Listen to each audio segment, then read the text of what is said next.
Media మిత్రులకు నమస్కారం. మన తెలుగు ఫిల్మ్ ఇండస్ట్రీలో ఏర్పడిన అనిశ్చితి మీకు తెలుసు. ఏదైతే మా తెలుగు ఫిల్మ్ ఫెడరేషన్ తరఫున వేతనాల పెంపు గురించి మేము ఈరోజు 9వ రోజు షూటింగులు ఆపడం జరిగింది. నిన్న గౌరవ మంత్రివర్యులు శ్రీ కోమటిరెడ్డి వెంకటరెడ్డి గారి ఆధ్వర్యంలో చర్చలు జరిగిన విషయం మీ అందరికీ కూడా తెలుసు. వారు ఈరోజు 11 గంటలకు ఫిల్మ్ ఛాంబర్లో ఫైనల్ అవుతుంది. వారందరికీ చెప్పాను, మాట్లాడమని చెప్పారు. కానీ మేము 11 గంటల నుంచి వెయిట్ చేశాము వారిని పిలుపు వస్తుందని. తర్వాత ఒక లెటర్ పంపించమని అడిగారు మమ్మల్ని ఫెడరేషన్ నుంచి. మేము పంపడం జరిగింది. వారు ఇప్పుడు రేపు ఫైనల్గా 3 గంటలకి నిర్మాతలు, అటు ఛాంబర్ పెద్దలు అందరూ ఉంటారు. అటు నుంచి మీ సైడ్ నుంచి కూడా ఒక కమిటీ ఎవరెవరు వస్తారో పేర్లు ఇవ్వమన్నారు. మేము పేర్లు కూడా ఇవ్వడం జరిగింది. మా కోఆర్డినేషన్ కమిటీ సభ్యులు వస్తామని. మేము ఒకటే కోరేది, మేము కార్మికులకి న్యాయం చేయమని అడుగుతున్నాం. మేమేమి వేరు కోరికలు కానీ ఏమీ కోరట్లేదు.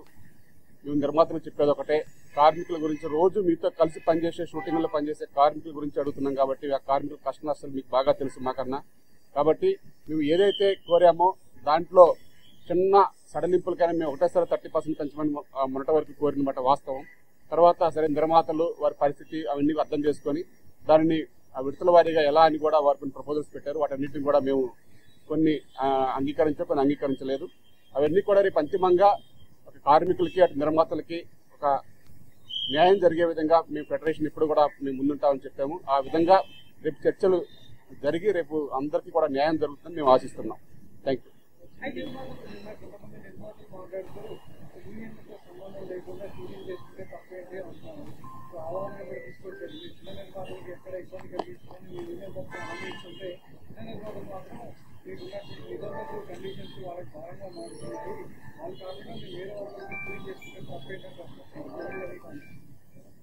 ఆ నిర్మాతలకు ఏం అన్యాయం జరిగిందని కూడా మేము రేపు మాట్లాడుతూ ఉంటే అది ఎవరు ఎలా జరిగిందని కూడా అటువంటి ఏమైనా ఉంటే కనుక మేము పరిశీలించడానికి వాటిని ఆలోచించడానికి కూడా మేము వారికి ఏదైనా సరే మేము నిర్మాతలకు న్యాయం జరిగేది. చిన్న నిర్మాతలకు మరి వారికి ఎలా కావాలన్నా మేము అలా చేయడానికి ఫ్లెక్సిబుల్ గా ఉన్నామని చెప్పాము. దానికి అనుగుణంగా అసలు ఏం జరుగుతుందో వాళ్ళతో కూడా మేము రేపు మీటింగ్ అనేది చిన్న పెద్ద అని ఉండదు. ఏదైనా సరే కార్మిక కష్టం ఉంటాయి కాబట్టి ఆ కష్టం ప్రకారం ఎలా అనేది రేపు ఛాంబర్ లో ఫైనల్ చేస్తాం.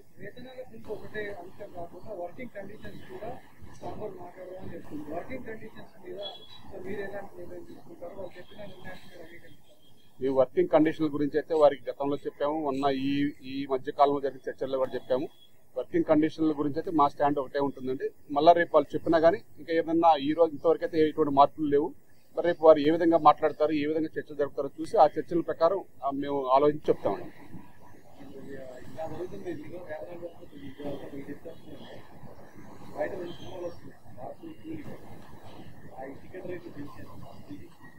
అదేనండి మేమనేది కూడా. ఇప్పుడు వారి టికెట్ల రేట్లు పెంచడానికి అయితే ప్రభుత్వం దగ్గరికి వెళ్ళొచ్చు. మేము మా వేతనాల గురించి పోరాడితే తప్పు అని మాట్లాడటం మరి వారెంత వరకు అది కరెక్ట్ అనేది వారే ఆలోచించుకోవాలి. మా దాంట్లో న్యాయం ఉంది కాబట్టి మేము ప్రభుత్వం దగ్గరకు ఆశ్రయిస్తున్నాం. కానీ మాకు ఛాంబర్ అనేది ఒక పెద్దగా ఉంది కాబట్టి మేము ఛాంబర్కి మొదటి ప్రాధాన్యత ఇస్తున్నాం. ఛాంబర్ ద్వారా ఫైనల్ కావాలని కోరుకుంటున్నాం.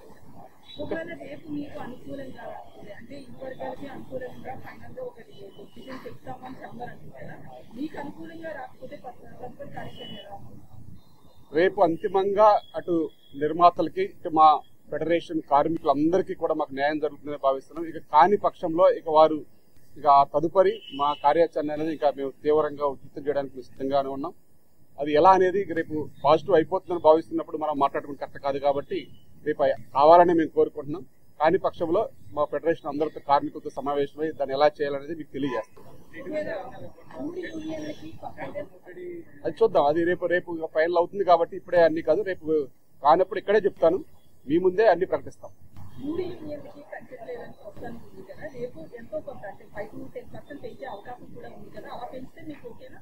మేము వారికి కూడా పెంచుతారని మేము ఆశిస్తున్నాం. ఆల్రెడీ మాట్లాడుతూ ఉన్నారు. రేపు ఇక అందరూ ఉంటారు కాబట్టి అటు ఛాంబర్ పెద్దలు, నిర్మాతలు అందరూ ఉంటారు కాబట్టి ఇటు మా నాయకులు కూడా ఉంటారు కాబట్టి ఒక అంతిమ నిర్ణయం అయితే రేపు వస్తుందని ఆశిస్తున్నాం.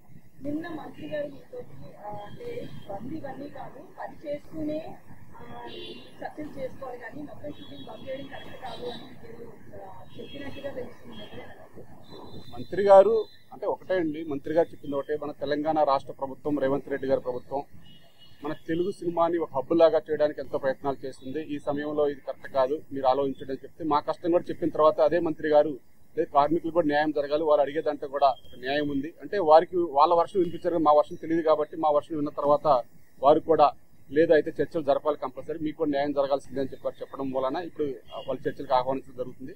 ఏదేమైనా ఛాంబర్ ద్వారా చర్చలు ఫలిస్తాయని ఆశిస్తున్నాను. Thank you.